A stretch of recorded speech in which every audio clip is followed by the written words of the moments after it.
membahas mata kuliah metode studi Islam. Bayani. Nah, bayani adalah pendekatan dengan cara menganalisis teks. Nah, sumber teks dalam studi Islam dapat dikelompokkan menjadi dua, yakni teks nas, yaitu Al-Quran dan Sunnah Nabi Muhammad SAW, dan teks non-nas berupa karya para ulama. Adapun 4 macam contoh pendekatan bayani, antara lain yang pertama bayan al-itibar, yaitu penjelasan mengenai keadaan segala sesuatu yang meliputi al-qiyas, al-bayani, baik al-fikir, al-nahwi, dan al-kalami. Al-khabar yang bersifat yakin maupun tasydik.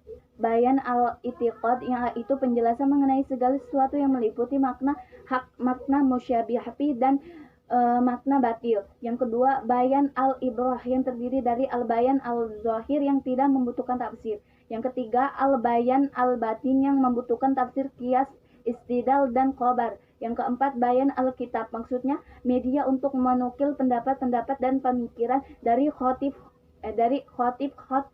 lafaz, khotib aqad, khotib hukm, dan khotib tabir. Yang kedua yaitu pendekatan irfani.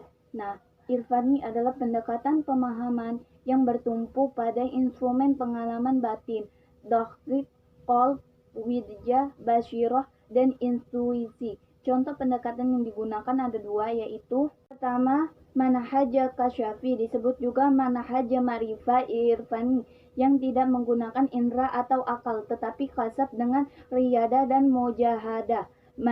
Yang kedua, manhaj ikhtisyafi, disebut juga al-mumathilah atau analog, yaitu metode untuk menyikapi dan menemukan rahasia pengetahuan melalui analogi-analogi. Nah, analogi dalam manhaj ini mencakup analogi berdasarkan angka atau jumlah seperti 1/2, 2/4, 4/8, dan seterusnya. Tamthil yang meliputi silogisme dan induksi, surah dan askal. Yang ketiga yaitu pendekatan burhani. Nah, pendekatan burhani adalah pengetahuan yang diperoleh dari indera percobaan dan hukum-hukum logika. Makna sumber pengetahuan dengan nalar burhani adalah realitas dan empiris yang berkaitan dengan alam sosial dan humanities. Artinya ilmu diperoleh sebagai hasil penelitian, hasil percobaan, hasil eksperimen, baik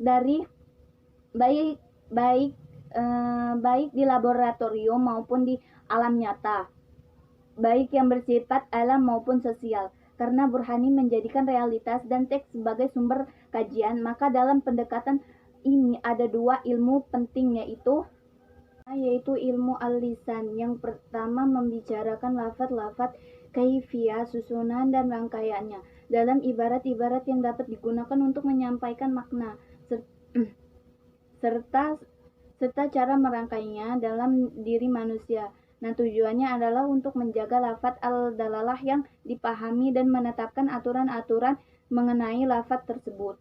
Nah, yang kedua yaitu ilmu al-mantiq yang membahas masalah mufrad dan susunan yang dengannya kita dapat menyampaikan segala sesuatu yang bersifat indrawi dan hubungan yang tepat di antara segala sesuatu tersebut, atau apa yang mungkin untuk mengeluarkan gambaran-gambaran dan hukum-hukum darinya. Nah, tujuannya adalah untuk menetapkan aturan-aturan yang digunakan untuk menentukan cara kerja akal atau cara mencapai kebenaran yang mungkin diperoleh darinya. Cukup sekian video